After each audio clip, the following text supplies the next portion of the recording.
तो जय जय महाप्रभु गौर श्री गौर सुंदर जय हयु हऊ क प्रभुर यते क अनुचर।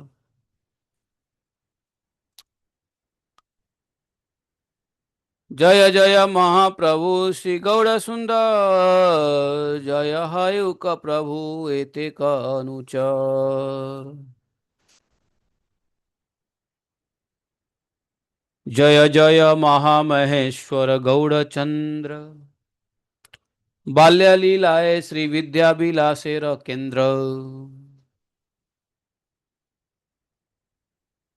हैं जय जय श्री कृष्ण चैतन्य नित्यानंद श्री अद्वैत गदाधर शिवासादि गौर भक्त वृंद। जय जय गौड़चंद्र महामहेश्वर जय नित्यानंद प्रिय नित्य कौलेवर।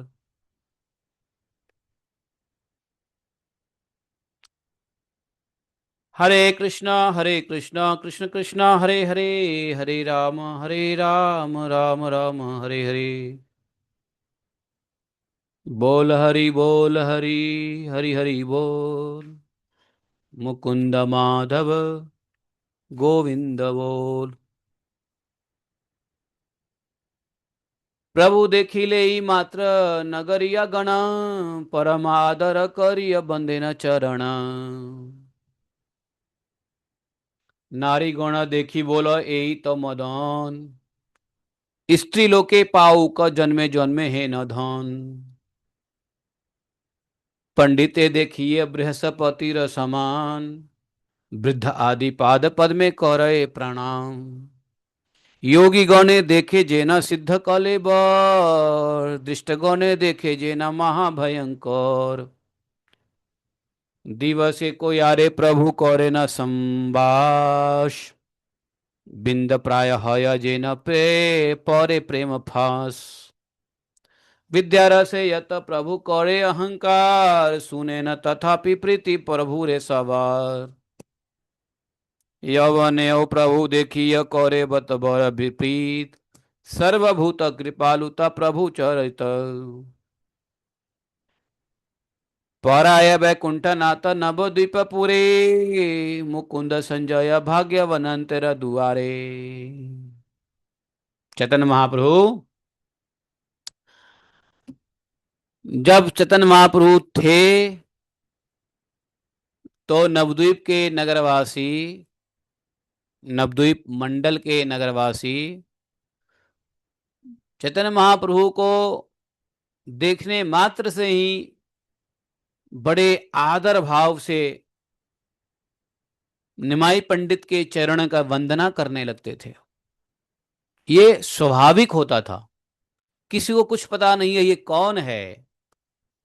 भगवान ने अपनी योग माया से सब अपना स्वरूप को छुपाया हुआ है तो किसी को पता नहीं है कौन है। लेकिन जो कोई भी भगवान को देखता है वह इतना श्रद्धा पूर्वक आदर पूर्वक भगवान के श्री चरणों का वंदना करने लगता है। अच्छा कोई कोई स्त्री देखता है या देखती है तो स्त्री जब देखती है तो क्या कहती है अरे यही तो साक्षात कामदेव हैं।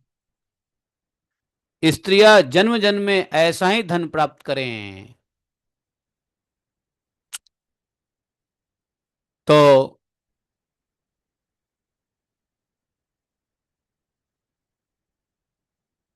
और जो पंडित लोग थे विद्वान लोग जब वो देखते थे चैतन्य महाप्रभु को तो उनको लगता था कि यही बृहस्पति हैं। समझे यही बृहस्पति हैं। विद्वान लोग को बृहस्पति दिखते थे हैं। और बूढ़े लोग भी वृद्ध लोग भी आकर निमाई पंडित प्रभु के चरण कमलों में प्रणाम करने लगते थे। और कोई योगी लोग उनको देखता था तो सिद्ध पुरुष के रूप में दर्शन करते थे योगी लोग। लेकिन जब कोई दुष्ट व्यक्ति का नजर चैतन्य महाप्रभु पे पड़ता था तो दुष्टों के लिए महाभयंकर रूप चैतन्य महाप्रभु को दिखता था।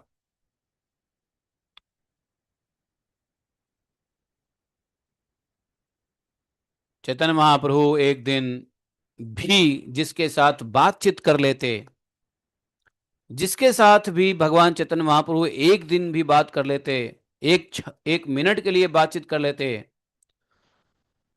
तो मानो बंदी बना लेते उसको, मतलब उसको अपने कब्जे में कर लेते, मोहित कर लेते, प्रेम जाल में फंसा लेते चैतन्य महाप्रभु। जो उनसे एक बार बात कर ले, बस चैतन्य महाप्रभु को ही सुनना चाहेगा, चैतन्य महाप्रभु को ही देखना चाहेगा, चैतन्य महाप्रभु से मिलना चाहेगा, उसका मन चैतन्य महाप्रभु के प्रति आकर्षित होगा। ऐसा प्रेम जाल में फंस जाता था वह व्यक्ति जो जिससे चैतन्य महाप्रभु संभाषण करते थे, बातचीत कर लेते थे।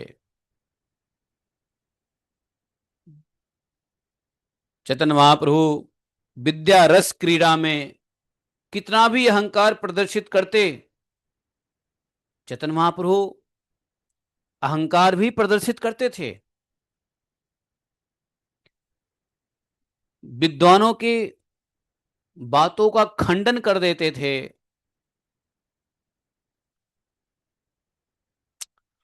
पक्ष प्रतिपक्ष से सूत्र की स्थापन कर देते थे और सूत्रों का खंडन भी कर देते थे।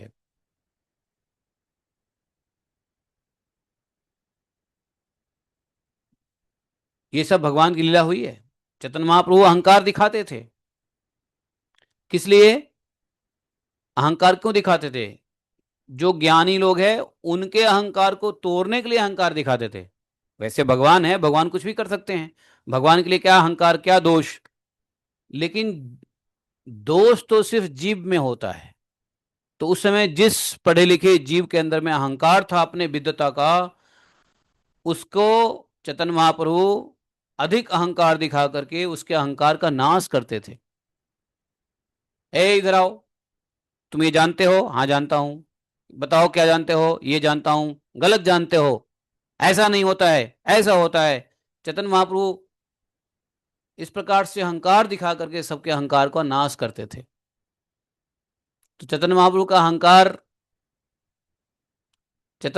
अहंकार जो है, क्या दोष है? दोष नहीं है, बल्कि वह हथियार है जो जीव के अहंकार का नाश करते हैं महाप्रभु। मुकुंद संजय गोष्ठी के साथ आनंद का अनुभव करते थे, परंतु वे प्रभु के मर्म का कुछ भी नहीं जानते थे।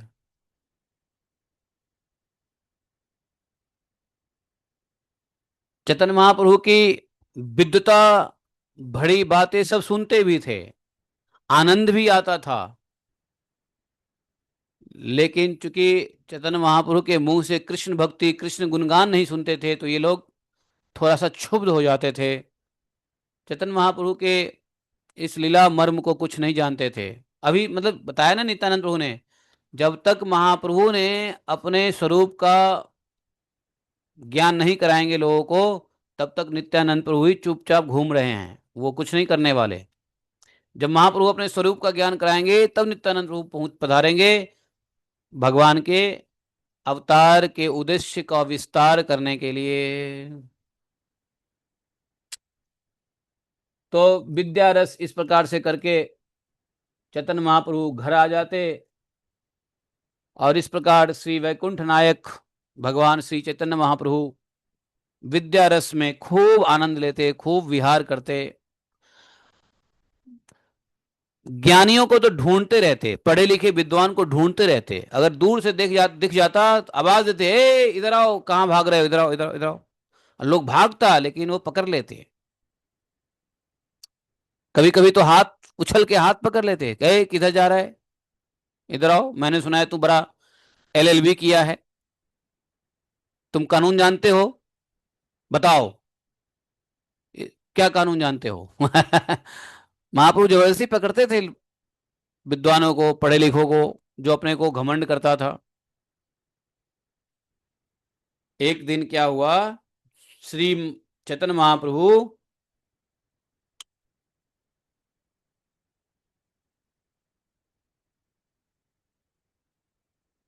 कुछ बीमारी के बहाने अपने विकार को प्रकट करने लगे। और कौन सा रोग? वायु रोग। वायु रोग के बहाने महाप्रभु प्रेम भक्ति का प्रकट करने लगे, समस्त विकारों का, प्रेम भक्ति के समस्त विकारों का। तो प्रेम भक्ति का विकार क्या है? प्रेमा भक्ति का विकार क्या है? तो प्रेमा भक्ति का विकार है मानसिक परिवर्तन।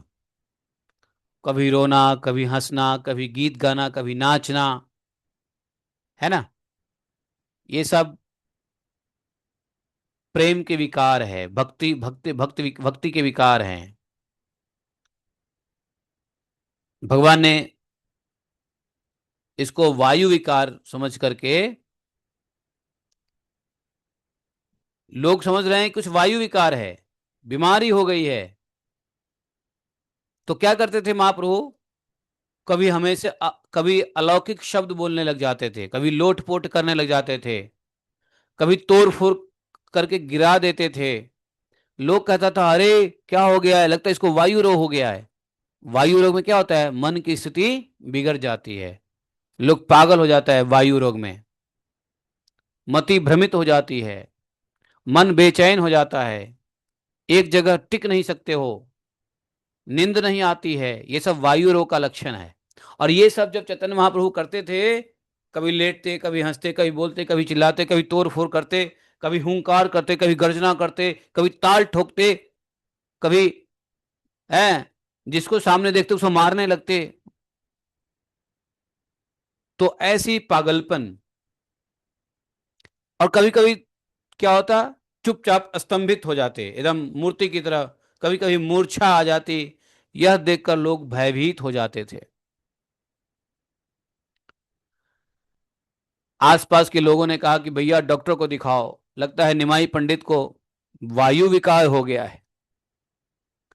सब लोग दौड़ के आए और वायु वायु रोग का, जैसे आयुर्वेद में रोग के तीन पर है ना, वात रोग, कफ रोग, पित्त रोग।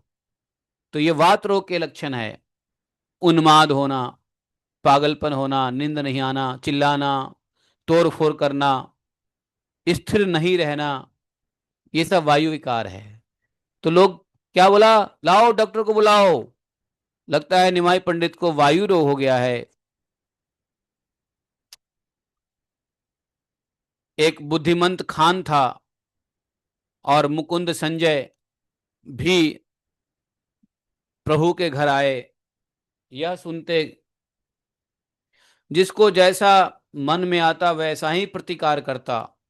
कोई सिर में विष्णु तेल लगाता, तो कोई नारायण तेल लगाता, है कि नहीं? नाना प्रकार के उपाय करते हैं ना लोग बाग। विष्णु तैल, नारायण तैल, देन शिरे सौभे कौरे प्रतिकारा, जहां जहां जेन अस्फुरे। जिसके मन में जो होता वो महाप्रभु के लिए कुछ करता। नारायण तेल, विष्णु तेल, शिव तेल, गणेश तेल है, आयुर्वेदिक तेल, बनफूल तेल। बंगाल में बनफूल तेल बड़ा फेमस है, मालूम है? आप लोगों को पता है बनफूल तेल? नहीं पता होगा। बिहार बंगाल में ये तेल बड़ा फेमस है। जब किसी को सर दर्द होता है तो बनफूल तेल लगाएंगे। अरे बनफूल तेल को क्या बोलते हैं अभी हिंदी में? कौन सा तेल है जी जो ठंडा ठंडा करता है? एक तेल आता है ठंडा ठंडा करता है, आप लोग कौन सा तेल है तो वो है? नवरत्न, हाँ नवरत्न तेल है ना। तो नवरत्न तेल का नाम आप लोग नवरत्न जानते हो, इसको बंगाल बिहार में बनफूल तेल कहते हैं, बनफूल तेल। और हम लोग बचपन में थे तो बनफूल तेल का डब्बा देखते थे। जब हम लोग का सर भारी होता था तो माता जी कहते बनफूल तेल लगा दे। बनफूल तेल लगा देती तो इतना ठंडा ठंडा ठंडा कूल कूल रहता है।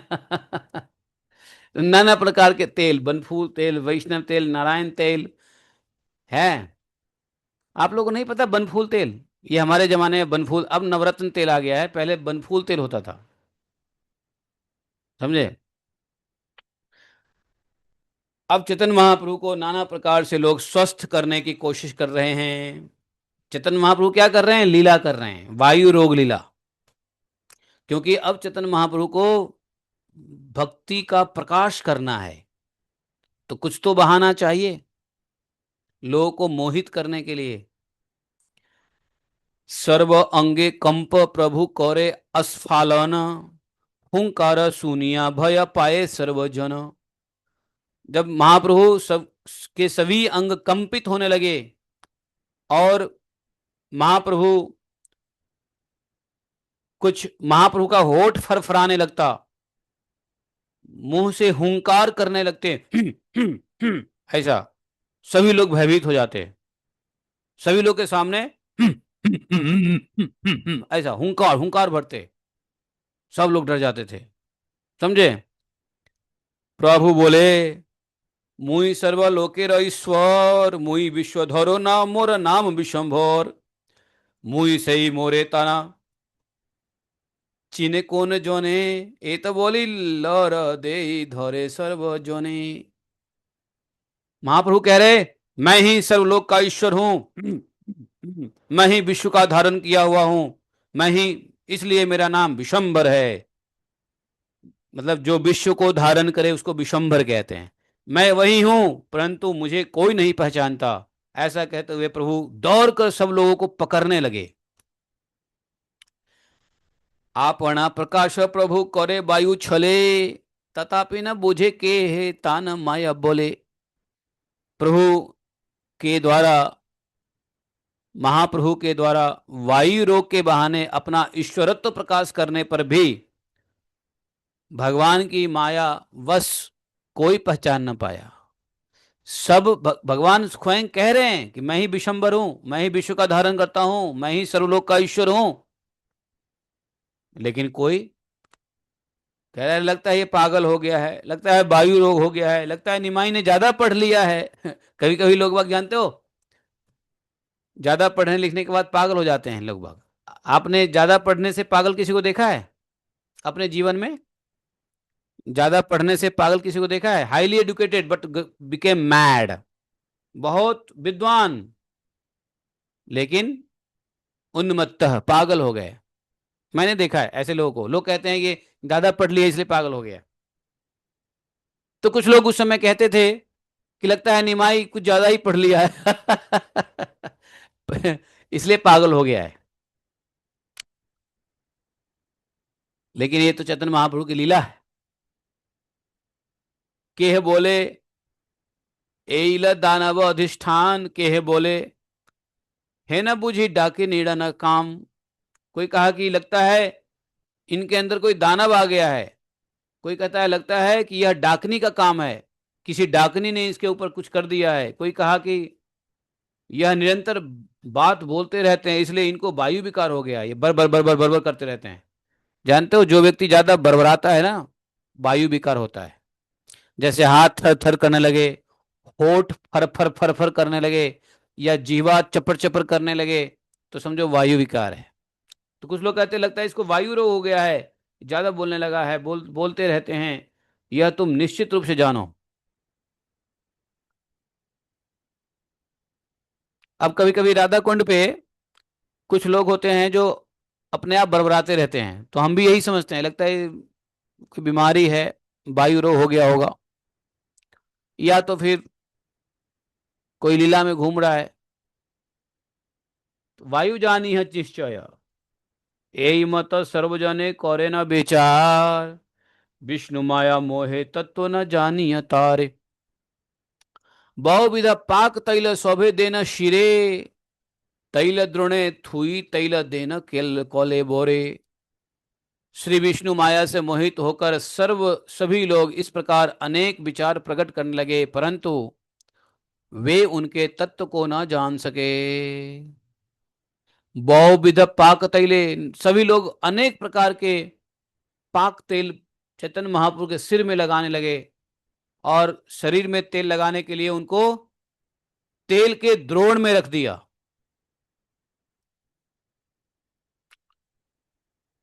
मतलब तेल से भरा हुआ जो बर्तन है उसमें ही चैतन्य महाप्रभु को बिठा दिया ताकि शरीर में भी तेल लग जाए। प्रभु तेल के द्रोण में बैठते हुए खलखल करके हंसने लगे, मानो सचमुच ही महावायु अपना बल दिखा रहा हो। तैल द्रोणे भासे प्रभु हासे खल खल, खिलखिला के हंसने लगे। सत्य जेन महावायु करी अच्छे बल, এই মত আপন इच्छाए लीला करी, स्वाभाविक हईल प्रभु वायु परिहरी। इस प्रकार चैतन्य महाप्रभु अपनी इच्छा से कुछ देर लीला करने के बाद वायु रोग को विकार अपने स्वाभाविक रूप में आ गए। वायु रोग के स्वभाव को छोड़ करके अब लोगों को लगा हाँ ये तेल काम करेगा, ये तेल काम करेगा। महाप्रभु स्वयं ठीक हो गए, लेकिन दुनिया क्या समझ रही है, लगता है इसी तेल ने काम ठीक कर दिया, वायु रोग ठीक कर दिया।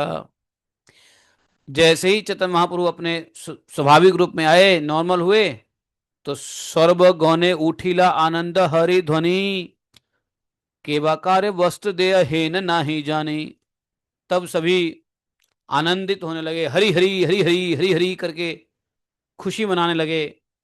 और कौन किसको वस्त्र आदि उपहार दे रहा है यह कोई भी नहीं जान सका। सभी लोग चैतन्य महाप्रभु के स्वस्थ होने का समाचार सुनकर प्रसन्न हो उठे और सब ने कहा निमाई पंडित जीता रहे, चिरंजीव रहे निमाई पंडित। ऐसा सबने आशीर्वाद दिया। श्री वैकुंठनाथ प्रभु इसी प्रकार के खेल करते ही रहते हैं। यदि प्रभु स्वयं को प्रकाशित न करे तो भला कौन उनको जान सकता है।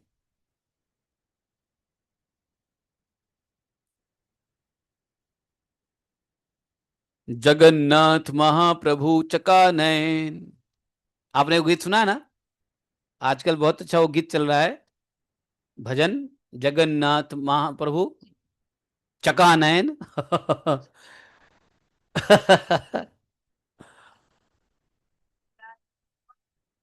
हाँ हाँ, तो उसमें चकानयन किसको कहते हैं बताओ। चकानयन का क्या मतलब हुआ।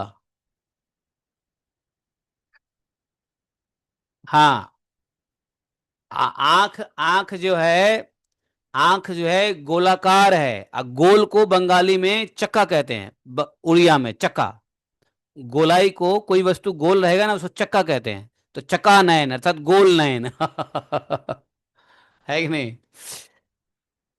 तो तू न दिखावे तो कौन दिखावे, मतलब भगवान चैतन्य महाप्रभु यदि नहीं चाहें तो कौन उनको जान सकता है। स्वयं भगवान प्रभु प्रकाशित ना करे तो भला कौन उनको प्रकाशित कर सकता है, कौन जान सकता है। प्रभु रे देखिया सर्व वैष्णवेर गण, सभी बोले भज बाप कृष्ण चरण। हाँ। अब सभी वैष्णव ने प्रभु को देखकर कहा बेटा कृष्ण, बेटा बेटा चैतन्य, बेटा निमाई, श्री कृष्ण चरणारविंद का भजन किया करो। यह शरीर अनित्य है, क्षण भंगुर है, हम तुमको क्या सिखावे, तुम तो स्वयं बुद्धिमान हो। बूढ़े बुजुर्ग वैष्णव ने कहा चैतन्य महाप्रभु को कि देखो अभी तुम्हारे शरीर में कौन सा रोग हो गया, इस शरीर का क्या पता कब क्या रोग हो जाए, कब क्या क्षण क्षण भंगुर है, भगवान का भजन किया करो। हैं। मुकुंद संजय पुण्यवंतेरा मंदिरे, पौड़ाए न प्रभु चंडी मंडप भीतरे। मुकुंद संजय के घर चंडी मंडप के भीतर पढ़ाते थे, समझे। तो प्रभु व्याख्या कर रहे थे और कोई एक पुण्यवंत व्यक्ति प्रभु के सिर पर परम सुगंधित पाक तेल लगा रहा था। चारों ओर पुण्यवंत शिष्यों के मध्य में चैतन्य महाप्रभु बैठे हुए थे और व्याख्या कर रहे थे। तो मतलब अब चैतन्य महाप्रभु जब अपने शिष्यों के बीच बैठते हैं और जब शास्त्र के ऊपर व्याख्या करते हैं तो उसका वर्णन कौन कर सकता है, कैसा शोभायमान होते हैं। ऐसा जान पड़ता है कि जैसे बद्रिक आश्रम में शनक आदि शिष्यों के साथ श्री नारायण को घेर कर बैठे हों। ऐसा मानो कि चैतन्य महाप्रभु उन शिष्यों को लेकर पढ़ा रहे हैं, ऐसा लगता है जैसे गौरचंद्र जैसे वही लीला कर रहे हो। तो निश्चय पूर्वक इन श्री सच्चिनंदन को वही बद्रिक आश्रमवासी श्री नारायण ही जानिए। इस प्रकार वैकुंठ नायक श्री गौर सुंदर शिष्यों के साथ उक्त लीला करके विद्यारस से में विहार कर रहे थे। खूब विद्यारस लिया। और फिर क्या हुआ? चैतन्य महाप्रभु दोपहर तक सभी छात्रों को पढ़ाकर उसके साथ कहाँ जाते थे? गंगा स्नान करने जाते थे। और कुछ समय गंगा जल में क्रीड़ा करते थे, विहार करते थे। और उसके बाद प्रभु घर आकर पूजा पाठ करते थे, विष्णु पूजन करते थे।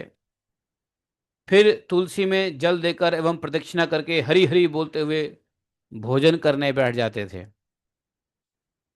देखो, बच्चों को भी सीखना चाहिए चैतन्य महाप्रभु के लीला से। यदि आपको सुबह सुबह पढ़ने जाना है तो आप जाओ, पहले पढ़ाई करो, विद्या रस में आनंद लो। लेकिन जब पढ़ाई करके आओ तो पहले भगवान को नहा धो के भगवान की पूजा करो, जल दो तुलसी में, और फिर भोजन करने बैठो। ये बच्चों को सीखना चाहिए। चैतन्य महाप्रभु ऐसा करते थे। दोपहर तक खूब पढ़ाई में लगते थे, दोपहर के बाद गंगा स्नान करते थे, आके विष्णु पूजा करते थे, और पूजा करके फिर प्रसाद खाने बैठते थे। समझे? तुलसी में जल देते थे, तुलसी को प्रदक्षिणा करते थे, हरी हरी करके बोलते हुए भोजन करने के लिए बैठ जाते थे। नहीं, अच्छी बात है। नहीं, बच्चों को सुबह सुबह मत उठा के माला करवाओ, आप भेजो स्कूल, लेकिन स्कूल से आने के बाद थोड़ा सा उनको ऐसा देना चाहिए संस्कार। लक्ष्मी देन अन्न खान गुण बैकुंठे रपति, नयन भरिया देखे आई पुण्यवती। लक्ष्मी जो महाप्रभु की पत्नी है, अन्न परोसती है और वैकुंठपति भोजन करते हैं, जिसे पुण्यवती सची माता नयन भर भर कर देखती है कि वैकुंठपति और लक्ष्मी आपस में भोजन परस रहे हैं, खा रहे हैं, और नयन भरिया देखे आई पुण्यवती सची माता। भोजन अनंतरे करी तांबूल चरवण, शयन करे न लक्ष्मी सेवन चरण। भोजन के बाद चैतन्य महाप्रभु तांबुल चबाते, अर्थात थोड़ा पान पान चबाते, पान का बीरा। और फिर थोड़ा थोड़े देर के लिए महाप्रभु शयन करते तो लक्ष्मी उनकी चरण सेवा करने लग जाती। कत क्षण योग निद्रा प्रति दृष्टि दिया, पुनः प्रभु चौली लेना पुस्तक लाइया। और कुछ समय चैतन्य महाप्रभु भोजन के बाद विश्राम करते थे, योग निद्रा के मतलब, और फिर थोड़ी देर के बाद पुस्तक लेकर चल देते थे। बस इतना ही देर रहते थे घर पे। मतलब जब देखो तो पुस्तक, जब देखो तो विद्या अध्ययन, जब देखो तो लेक्चर। नगरे आसिया करे विविध विलास, सवार सहित करे हासिया संभास। नगर में आकर विविध विलास करते और सबके साथ हंस हंस कर संभाषण करते रहते। यद्यपि प्रभु रखे है तत्व नहीं जाने, तथापि साधु करे देखिए सर्वजने। यद्यपि कोई प्रभु का तत्व नहीं जानता था, फिर भी सब लोग उन्हें देखकर संभ्रम करते। जब श्री सचिनंदन गौड़हरि नगर भ्रमण करते तब समस्त नगरवासियों को देव दुर्लभ प्रभु के दर्शन का सौभाग्य प्राप्त होता। और घूमते घूमते प्रभु एक जुलाहे के घर गए और उसने प्रभु को आया देख करके प्रणाम किया, सम्मान किया, स्वागत किया। चैतन्य महाप्रभु ने पूछा, इस कपड़े का मूल्य क्या लोगे? भाल वस्त्र आन, प्रभु बोले बचन, तंतुबाय वस्त्र आनी लेन से ही क्षण। प्रभु ने कहा, अरे कोई अच्छा सा वस्त्र लाओ। तो जो दूल्हा था वस्त्र वाला, तो झट से गया, एक वस्त्र लेके आ गया। चैतन्य महाप्रभु ने कहा, ए वस्त्र की मूल्य लईवा? तो तंतुवाय बोला। तंतुवाय मतलब वस्त्रकार को जो कपड़े बनाता है ना, उसको तंतुवाय बोलते हैं। तो तंतुवाय बोले, तुम ही आपने जे दीवा, आप जो दीजिए वही मूल्य हम ले लेंगे। मूल्य कौड़ी बोले प्रभु, एवे कौड़ी नाई, ताती बोले देशे पक्षे देव से गोचाई। वस्त्रालय पर तुम्ही परम संतोषे, पाछे तुम्ही कौड़ी मोरे दियो समावेशे। महाप्रभु कहते हैं कि इस वस्त्र का मूल्य क्या है? दूल्हा ने कहा, आप जो दे दे प्रभु प्रभु ने मूल्य बताया और फिर कहा अभी तो मेरे पास पैसे नहीं है। दूल्हे ने कहा गोसाई 10-15 दिन बाद जब चाहे दे देना, आप वस्त्र ले जाओ, आप वस्त्र ग्रहण करो, प्रसन्नता पूर्वक पहनो, बाद में धीरे धीरे पैसे दे देना, कोई बात नहीं है। जुलाहे के प्रति तंतुबाय प्रति प्रभु शुभ दृष्टि कोरिय उठिले न गिया प्रभु गोया लारा पुरी। बोले जुलाहे के प्रति मतलब वस्त्र वाले के प्रति शुभ दृष्टिपात करके प्रभु ग्वालों की वस्ती में गए। बौसिले न महाप्रभु गोपेर दुआरे ब्राह्मण संबंधे प्रभु परिहास करे। वहां एक गोप के द्वार पे हैं, ग्वाले के द्वार पे, देखो जिसके पास गाय होती है गोप होता है, बोला कि एक जिसके पास गाय था गोप के द्वार पर जाकर के महाप्रभु ब्राह्मण के संबंध में परिहास करने लगे। महाप्रभु बोले आरे बेटा दोधी दुग्ध आन आजी तोर घरे लोईमु महादान। गोप वृंद देखे न जेन साक्षात मदन संभ्रमे देली न आन उत्तम आसन। तो चैतन्य महाप्रभु ने उस ग्वाले से कहा ए बेटा दूध दही ले आ, आज तेरे ही घर से महादान लूंगा। तो उस ग्वाले ने कहा, जब देखा अरे प्रभु मदन रूप भगवान का दर्शन, शीघ्रता से भगवान को बैठने के लिए कुछ आसन बिछाया। गोपगण परिहास करते हुए प्रभु को मामा मामा कहकर संबोधन करने लगे। मामा मामा, जो उनके बच्चे थे ना वो महाप्रभु को मामा मामा कहकर बोलने, मामा मामा। किसी ने कहा मामा चलो घर चलकर भात खाएं, तब कोई गोप प्रभु के कंधे पर बैठकर घर में ले गया, कंधे पर बैठा करके।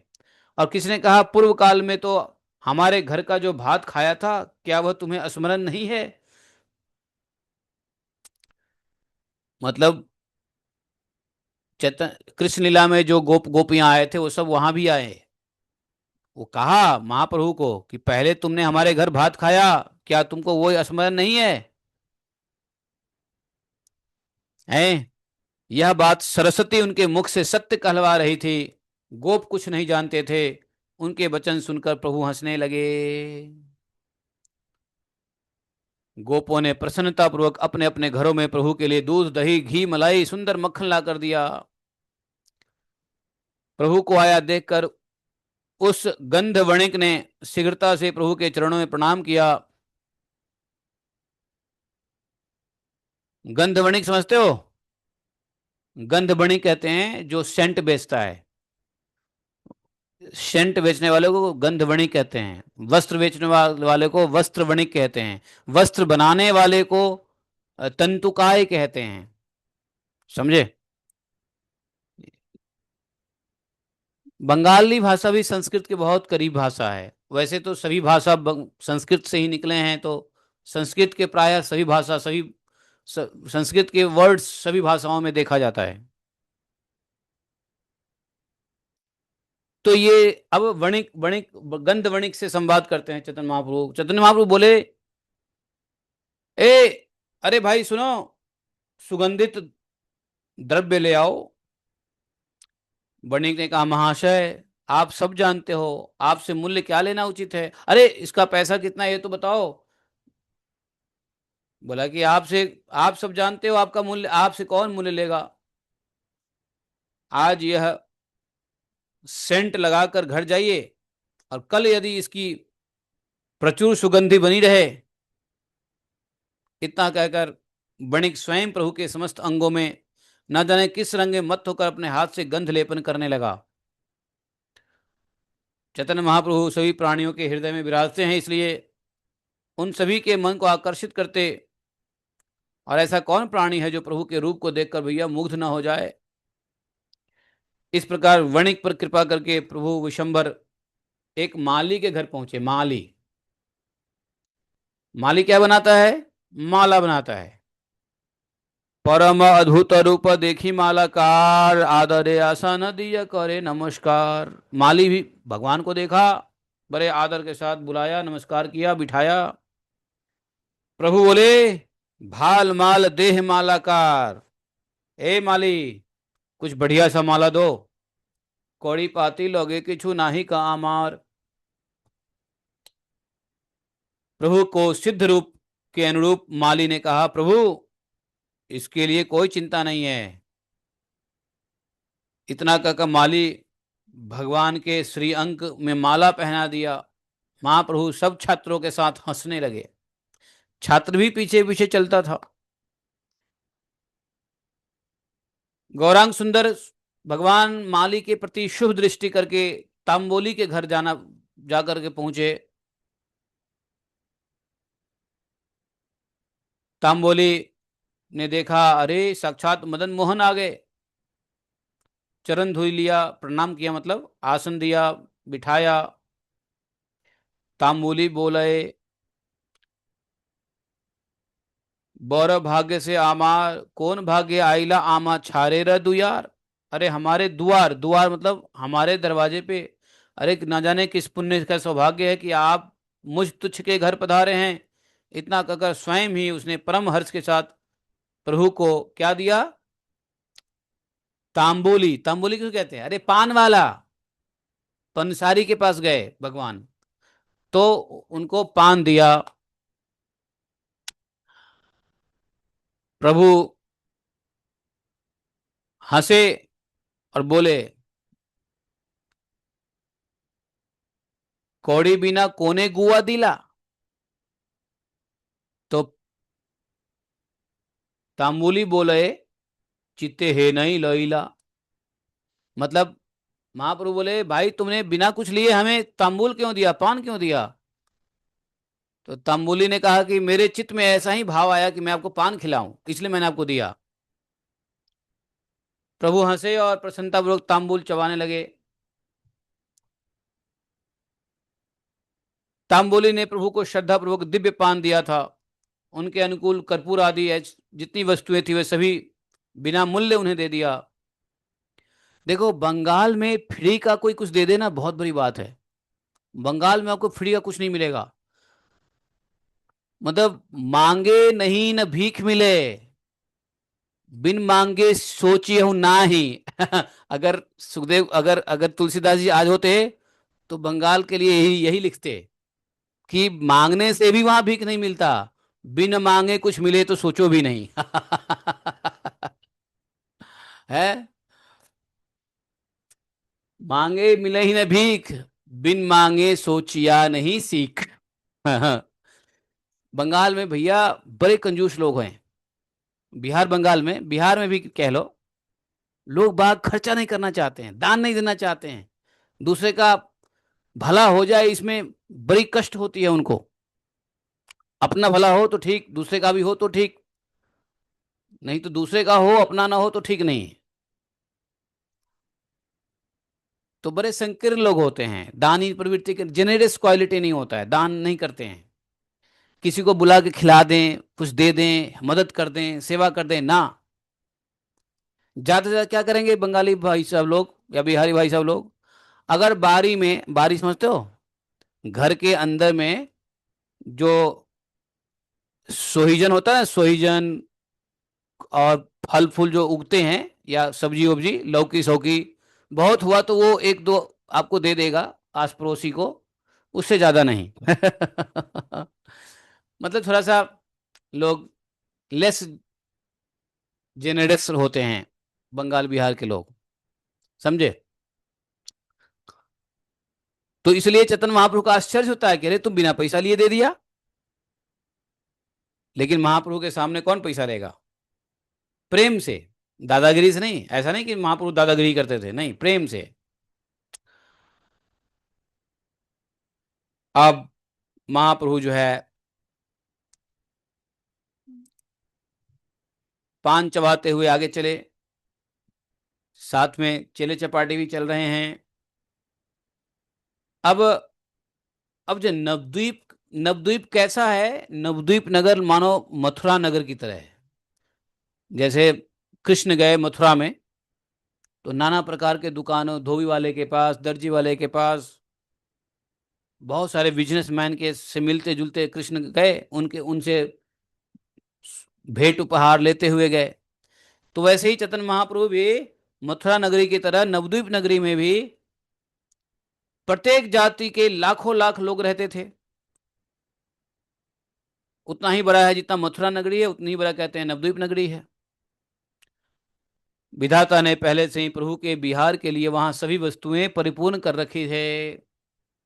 श्री कृष्ण रूप से पूर्व काल में जैसे मथुरापुरी में भ्रमण लीला की थी महाप्रभु ने, कृष्ण श्री कृष्ण चैतन्य भगवान श्री कृष्ण ने, वैसे ही लीला अब गौर हरि श्री सचिनंदन कहाँ कर रहे हैं?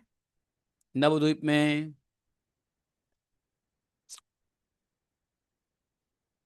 उसके बाद महाप्रभु गए शंखवणिक के पास। शंखवणिक जो शंख बेचता था, शंखमणिक ने देखा, स्वागत किया महाप्रभु का। महाप्रभु बोले, दिव्य शंख आन देखी भाई, केमे न बा लेमू शंख कौड़ी पाती नाई।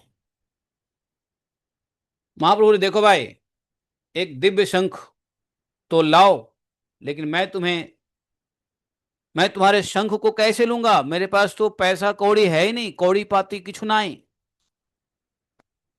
शंख वणिक ने उसी समय दिव्य शंख ला के महाप्रभु के हाथ में रख दिया और प्रणाम करके बोला, शंख लई धरे तुम्ही चलह गोसाई, पाछे कौड़ी दियो ना दिलेओ दाय नाई। बोले कि सुनो महाप्रभु गोसाई, शंख लेकर आप घर को जाइए। अरे मूल्य पीछे दे देना या नहीं देना तो भी चलेगा, कोई बात नहीं है। दे तो ठीक, ना दे तो भी कोई बात नहीं है, कोई नुकसान नहीं है। आप शंख लो और जाओ अपने घर। तुष्ट हैया प्रभु शंख वर्णी के वचने, चौली लेना हासी शुभ दृष्टि कौड़ियता ने। महाप्रभु शंख लिए और उसके ऊपर शुभ दृष्टि करते हुए हंसते हुए चल दिए। इस प्रकार से नवद्वीप में जितने नगरवासी थे उन सभी के घर प्रभु भ्रमण करते रहे। और उसी भाग्यवश आज भी नवद्वीप वासी भक्तजन श्री चैतन्य नित्यानंद प्रभु के चरणों का दर्शन प्राप्त करते रहते हैं।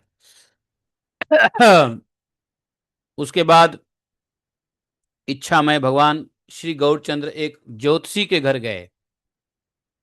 किसके घर गए? ज्योतिषी के घर। प्रभु के तेज को देखकर उस ज्योतिषी ने अनुनय विनय पूर्वक प्रभु से प्रणाम किया और प्रभु ने कहा, तुम्ही सर्व जान भाल सुनी, मैंने सुना है कि आप सबसे अच्छे ज्योतिष हैं। बताओ तो सही कि मैं अन्य जन्म में कौन था? ज्योतिष हो तो बताओ। अच्छा, अच्छा कह, ठीक है, कह करके उस ज्योतिषी ने क्या किया, उसी क्षण गोपाल मंत्र जपते हुए ध्यान लगाया। जैसे ध्यान लगाया तो देखा शंख चक्र गदा पद्म चतुर्भुज श्याम श्री वत्स कौस्तुभ बक्षे महाज्योतिर्धाम। देखा कि महाज्योतिर्धाम शंख चक्र गदमुपता चतुर्भुज श्याम सुंदर के वक्ष पर, मतलब भगवान का वह रूप देखा। रात का समय है और कारागार में विराजमान है तथा माता पिता के सम्मुख स्तुति कर रहे हैं। उसी समय उसने देखा कि पिता ने पुत्र को गोद में लेकर उसी रात गोकुल में पहुंचा दिया। फिर देखा कि वे मनमोहन स्वरूप द्विजभुजधारी दिगंबर मूर्ति बने हैं, कटी में कंकण हैं, दोनों हाथों में नवनीत लिए हुए हैं। वे ज्योतिषी अपने इस इष्ट मूर्ति का निरंतर चिंतन करते थे। वही समस्त लक्षण चेतन महाप्रभु के समय दिखने लगा। फिर उसने देखा कि त्रिभंग रूप से वदन पर मुरली धारण की हुई है और चारों ओर गोपियां यंत्रों के संयोग से गीत गा रही है। उस ज्योतिष ने गोपाल मंत्र पे ध्यान करके ये सब देख लिया और सर्वज्ञ इन सब परम अद्भुत रूपों को देखकर एक बार नेत्र को खोलकर गौरांग के मुखचंद्र की ओर देखते पुनः आंख बंद करके ध्यानस्थ हो जाता था।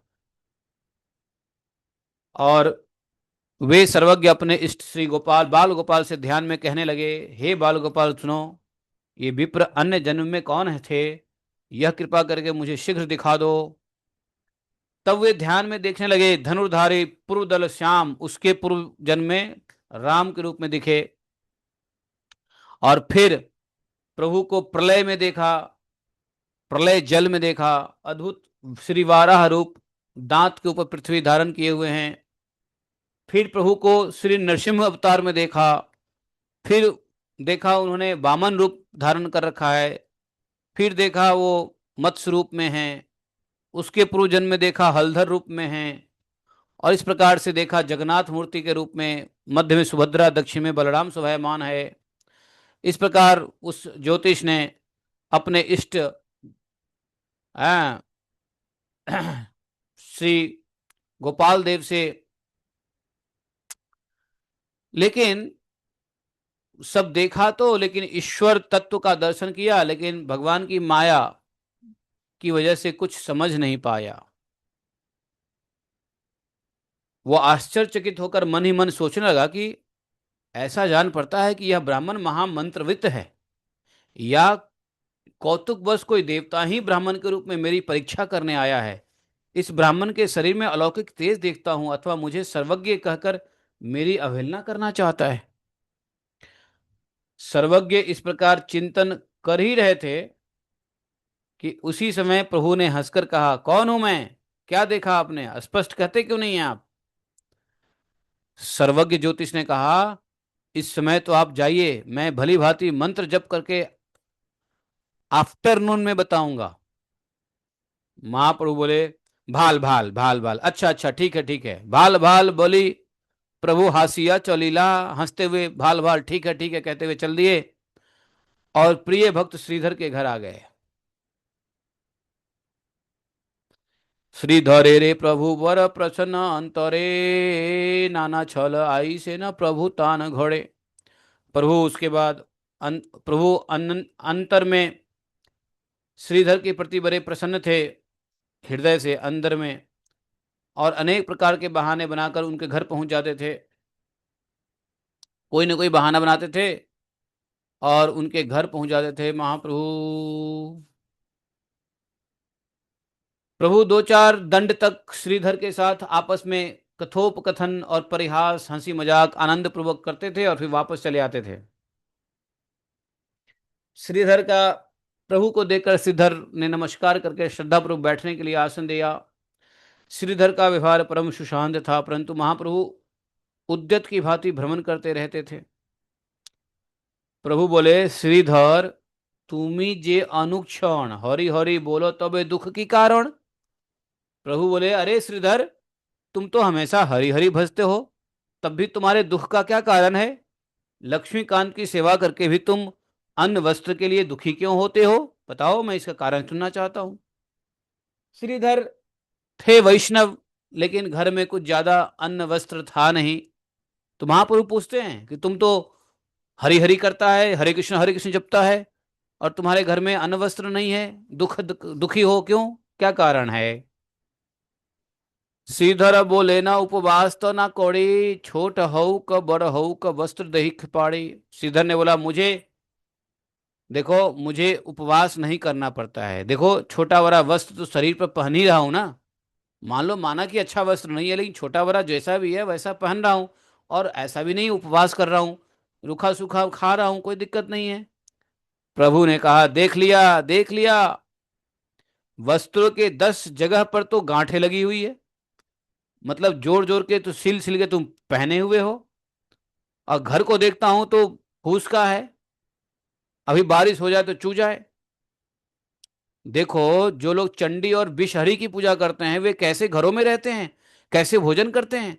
महाप्रभु ने कहा, जो चंडी और विषहरी, चंडी और विषहरी, विषहरी किसको कहते हैं?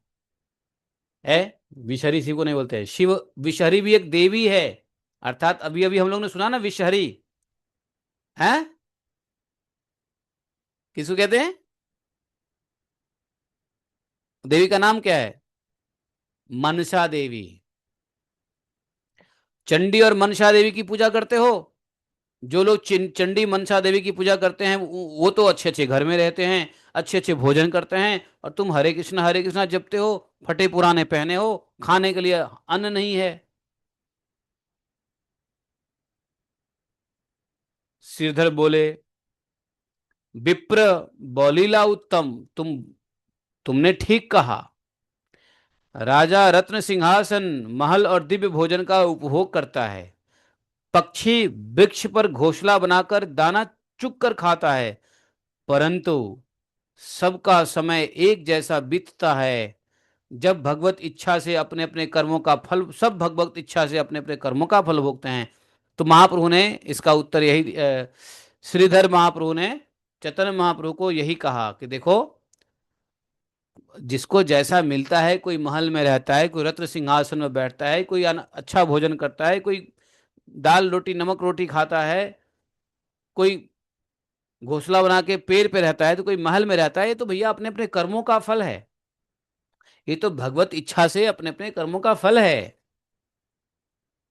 प्रभु बोले, तुम्हारा बिस्तरा आछे धन, ताहा तुमी लुकाइया करह भोजन, ताहा मुई विदित करिमु कत दिने, देवे देखी तुमी लोग भांडीवा के मोने। चेतन महाप्रभु ने कहा, तुम्हारे पास बहुत धन तो बहुत है, उसको तुम छिपा कर भोग रहे हो। मैं उसको कुछ दिन पीछे प्रकट कर दूंगा, तब देखूंगा कि तुम लोगों को कैसे बहकाते हो। तुम लोगों को बहुत बहकाते हो, धन तो तुम्हारे पास बहुत है। श्रीधर ने कहा, पंडित, निमाई पंडित, अपने घर जाओ, तुम्हारा हमारा कलह करना उचित नहीं है। निमाई पंडित, निमाई पंडित को बोले श्रीधर महाप्रभु, जो श्रीधर पंचतत्व में हैं, बोले कि देखो निमाई पंडित, हमसे लड़ाई मत करो, अपने घर जाओ। प्रभु बोले, आमी तोमा ना छाड़ी जे मोने, की आमारे दीवा तहां बोल ए छोने। मैं तुमको इस प्रकार नहीं छोड़ूंगा, तुम इसी समय मुझको बतलाओ कि तुम मुझको क्या दोगे। श्रीधर बोले न, आमी खोला बेची खाई, यहाँ ते की दिमू तहां बोला गोसाई। अरे मैं तो खोला खोला बेच करके गुजारा करता हूं। खोला समझते हो? खोला नहीं समझते हो? अरे बंगाल में खोला की सब्जी बनती है। आप बंगाल जाओ तो खोला की सब्जी लोग खाते हैं, बढ़िया। खोला समझे? अभी भी नहीं समझे खोला की सब्जी? अरे है केला, केला का जो वो छिलका होता है ना, केले के पेड़ का छिलका, स्टेम, हाँ, व्हाइट व्हाइट सा नहीं होता, तो उसको खोला कहते हैं।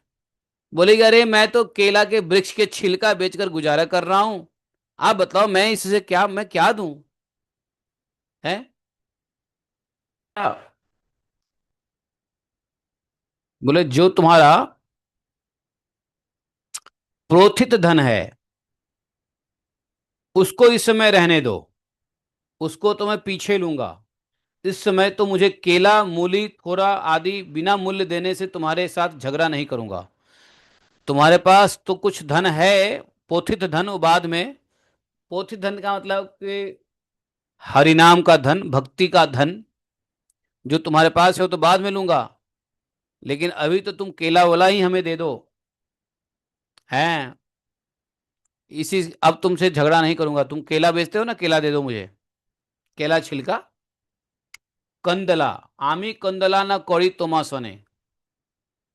तो मने भावे श्रीधर उदत्त विप्र बर। श्रीधर के मन में विचार किया श्रीधर ने, इस विप्र अर्थात इस ब्राह्मण का बड़ा उद्दत स्वभाव है, कहीं ऐसा ना हो कि बाद में किसी समय आकर मुझसे जोर से मुक्का मार दे।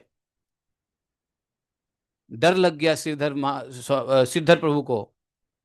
मारने से भी मैं ब्राह्मण का क्या कर सकता हूं, ये तो ब्राह्मण है, अब बिना कौड़ी लिए प्रतिदिन दे भी नहीं सकता हूं। अरे वो सोच रहा है कि मैं फ्री में कैसे दे दूं, मैं, मेरा तो जीवन ही चलता है केला के इसके ऊपर बेच करके। अब ये ब्राह्मण भी है, नहीं दूंगा तो कहीं ऐसा ना हो कि मुक्का मार दे। क्योंकि चैतन्य महाप्रभु शरीर से ही बड़े सुगठित थे और चंचल भी थे, और दबंग भी थोड़ा सा, लोगों को लगता था कि दबंग है ये ऐसा। तो बोले कि कहीं ऐसा ना हो कि मार, लेकिन बिना बिना रुपए लिए, बिना कौड़ी, कौड़ी बंगाल में रुपए पैसे को कौड़ी कहते हैं। तो बिना कौड़ी लिए, चलो फिर भी, यह ब्राह्मण बल और छल से जो ले जाए वह सचमुच मेरे सौभाग्य की बात है, यह समझकर मैं प्रतिदिन देता रहूंगा, जब भी आएगा मैं दे दूंगा, कोई बात नहीं है। अब बेचारे जो है इस प्रकार से सोच करके विचार किया। यह बात विचार कर श्रीधर ने कहा, ए गोसाई सुनो, तुमको कौड़ी पाती कुछ भी नहीं देना होगा। मैं तुम्हें थोड़ा केला और मूली आदि इसी विचार से दे रहा हूं कि तुम मुझसे और फिर कभी कोई झगड़ा नहीं करोगे। प्रभु बोले, ठीक है, भाल भाल आर द्वंद नहीं, अब झगड़ा नहीं करूंगा। परंतु थोर केला मूली यदि है, भाल जे न पाई, जैसे भी अच्छे प्राप्त हो थोड़ा बहुत तो अब लड़ाई नहीं करूंगा। जिन श्रीधर के दिए खोल में नित्य भोजन होता है तथा जिनके ठोर केला मूली से व्यंजन तैयार होते हैं, उसी श्रीधर के छप्पर के ऊपर बेल में लगी लौकी को प्रभु नित्य दूध और काली मिर्च के साथ लेते हैं।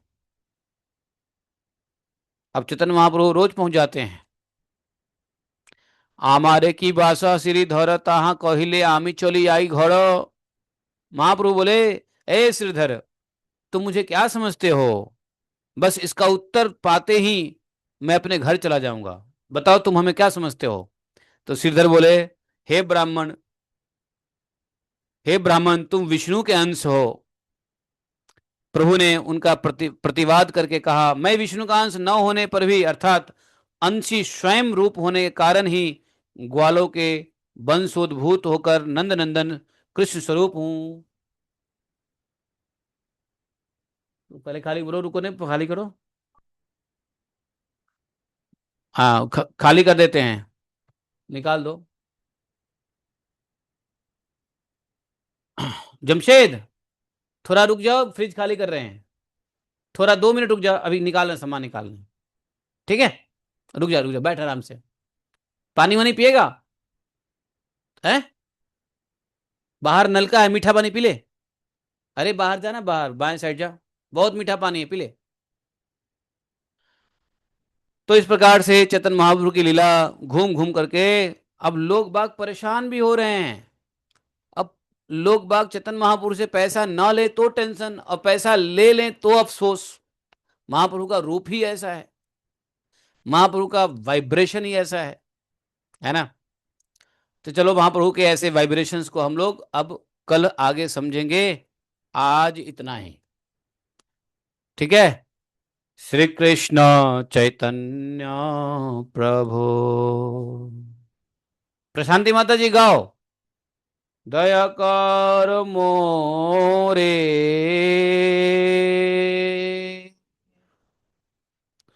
तुम बिना के दयालु संसारे।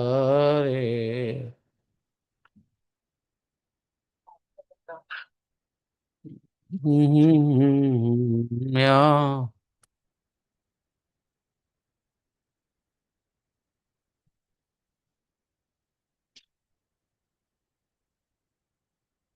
तो प्रभु